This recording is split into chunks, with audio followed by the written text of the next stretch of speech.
In this video, I'll be showing you how to do the Shadows of Evil Easter egg. Now a quick disclaimer, you can only do this Easter egg with 4 players unless you have mods, so if you're going for the summoning key, don't even try it unless you have 4 players. Now for this guide, I'll be assuming that you know how to build the zombie shield. If not, I'll include a link to that video in the description. Also, the wonder weapon is not required to do this Easter egg, but since it can be helpful, I will also include a link to that video in the description as well. Finally, 2 gobblegums I would highly recommend using are Fatal Contraption and Fear in Headlights. These will make this Easter egg much easier, and I will explain that later in the video. So without further ado, let's get into it. For the first step, you need to complete 4 rituals, the first of which is located in spawn. Now, enter beast mode, break the box in the back of the truck, then head to the middle of the square and turn on the power box. Turn around and grapple to the top of these stairs, run through the ritual area, and turn on the stairs behind spawn. Head to the back of the truck to pick up the summoning key, and then pick up the fountain pen from the middle of the square.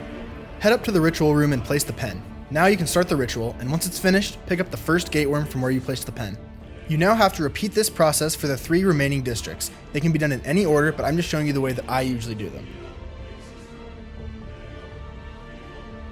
And then hopefully before your beast mode runs out, you can make it to the bottom of the stairs and zap this panel to open those stairs.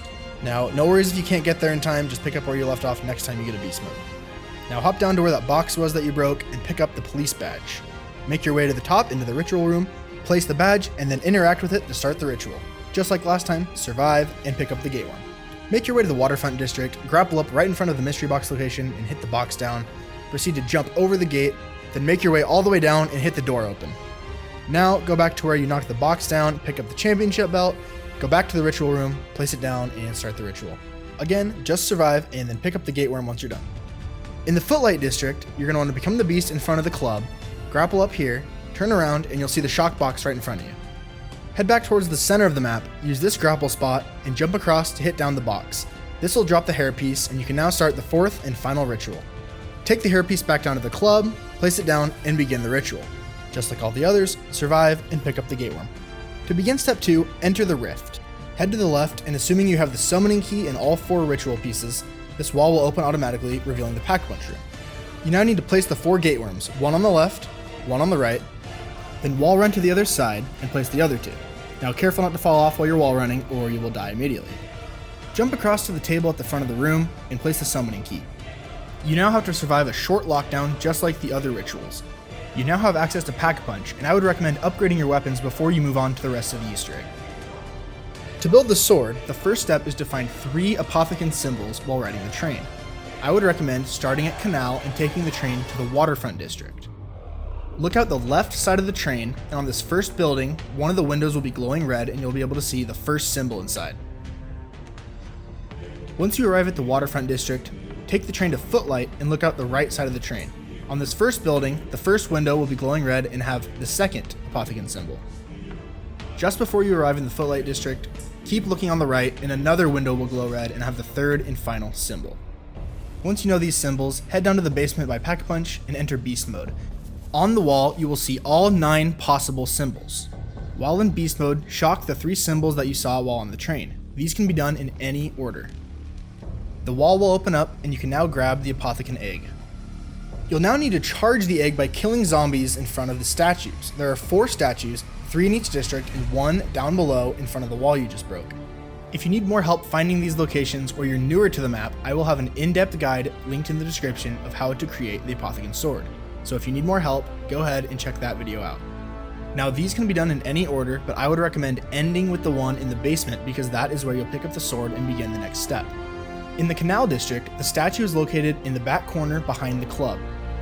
In the waterfront district, the statue is located upstairs past the perk machine. In the Footlight district, as soon as you open the first door, you'll see it on the right side of the street. The 4th and final statue is in the basement in front of the wall where you picked up the egg. Once you collected enough souls, pick up the egg, place it, and you now have access to the Apothicon sword. Once all 4 players have the sword, you're ready to move on to the next step. Each player will have to go back to the ritual room that corresponds to their in-game character. Nero will be in the spawn ritual room, Jack Vincent will be in the Canal district, Jessica Rose in the Footlight district, and Floyd Campbell in the waterfront district. Each character will need to interact with the keeper above the ritual table and accept the arch ovum. You will now need each player to place their egg in 4 locations, 1 in each district and 1 out in front of the spawn. If you need help navigating the map or need a more in-depth upgrade guide, I will have that video linked in the description. In the 3 districts, these locations are directly in front of the ritual rooms, and in the spawn area, it's out in the front where you picked up the fountain pen at the beginning. Now, all 4 players need to do all 4 locations. These can be done in any order, just remember which ones you've done because you can't repeat the same ones. The easiest way is just to stay in a group and do your eggs one at a time in the same district. Whoever places the egg, all of the Margwas will chase them, so it's easiest to have your teammates nearby to help you kill them. Another important thing to note is you can only do 1 location per person per round, so this step will take at least 4 rounds. If you want to be extra careful and have the round not end accidentally, have whoever placed their arch-ovum first go to another area of the map and make sure the last zombie doesn't die until you're ready to move on to the next round. Once you're finished with all 4 locations, head back to the area that relates to your character where you picked up the arch-ovum and hand them your sword. They will now hand you the keeper sword. Once all 4 players have their upgraded sword, you're free to move on to the next step. Head back to the first ritual room behind the spawn. Next to the bookshelf, you'll see a book lying on the floor. Interact with it and it will start floating in the air. This will spawn a flag down in the basement. You will now pick up the flag and place it in 2 different locations. Once the flag is fully charged, you will give it to a keeper at any of the ritual sites. Now, there are 2 locations in each district that you can place the flag. To start, head into the Footlight District as soon as you get to the top of the stairs. You will see the first flag location as soon as you enter. Now, the most important thing to do is kill the Shadowman, because he will destroy the flag very quickly. Make sure to use the Fear and Headlights Gobblegum if you have it, because it will make this step incredibly easy. All of the enemies will stop moving while you're looking at them. Now, once the flag is done charging, continue into the Footlight District and the next location will be in the middle of the street. Now, if your flag breaks, don't worry, just go pick it back up quickly and restart the 2 locations. Once the flag is done charging, you'll receive an audio cue and a max ammo once you pick it up. Take it down into the club, move in front of the keeper, and he will collect the first flag. The infinite meatball spawn will end, and the zombies will keep spawning in like normal. You can only do 2 flag locations per round, so end the round and you can pick the flag back up. For the second location, we're going to do the Canal District, so make your way all the way up top, head to the opposite corner of the map, and cross the bridge. You'll see the first location highlighted there on the ground. Just like last time, place the flag, protect it, and once it's finished, you'll receive an audio cue, and you can pick it up, pick up your max ammo, and move on to the next spot. Now, again, be very careful of the Shadowman as he will destroy the flag very quickly. Now, pick it up once it charges the second time, head into the club, and place it in front of the keeper. Once the round ends, pick up the flag again, head up the stairs, and into the Waterfront District. You'll see the first flag location as soon as you enter. Just like last time, protect the flag and watch out for the Shadowman. He often spawns to the left in the alley next to where you place the flag. Once you charge it, place it by the mystery box, charge it a second time, head all the way down into the ritual room and bring it to the keeper. Wait for the round to end and you pick up the flag for a 4th time. This time, we're going to head onto Easy Street. As soon as you get to the top of the stairs, you'll see this location directly in front of you that you should have passed a few times by now. Again, watch for the Shadowman, charge it, just head a little bit further down the street, place it for a second time, charge it again, and you can now take it up the stairs behind the spawn room, into the ritual room, and place it in front of the keeper. You are now finished with this step and ready to move on. It's now time to kill the Shadowman, which is a lot easier than it seems. Make your way down to the Pack-a-Punch room, and you will see that there are keepers guarding each of the Gateworms. Now at this time, you want at least one of your teammates to have a Fatal Contraption Gobblegum, which will spawn in a death machine. This will make it much easier to kill the Shadowman. Quickly interact with all 4 keepers and they will raise up and the Shadowman will spawn in. If you have little Arnies, now's the time to throw them. Have one person by the table near the entrance where the summoning key is at, and have the other 3 in charge of shooting the Shadowman. This is the time to use your Death Machine Gobblegum if you have them. Now once his shield breaks, he'll be able to take damage. The more damage he takes, the more he'll be jumping around.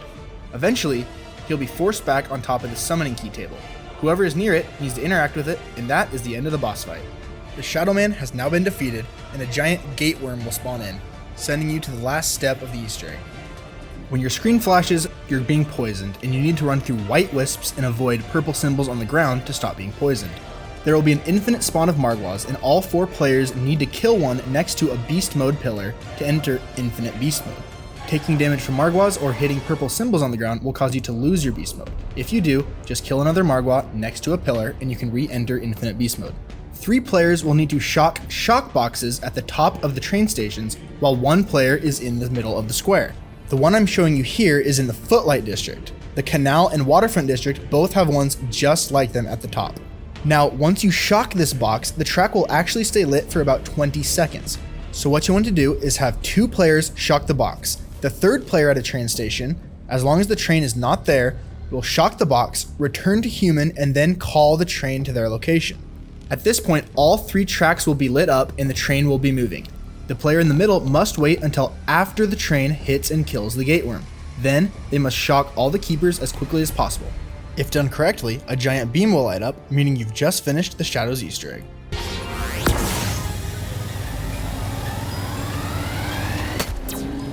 Thank you so much for watching. I hope this helped, and leave a comment if you have any questions or if you have any tutorials you want to see me upload in the future.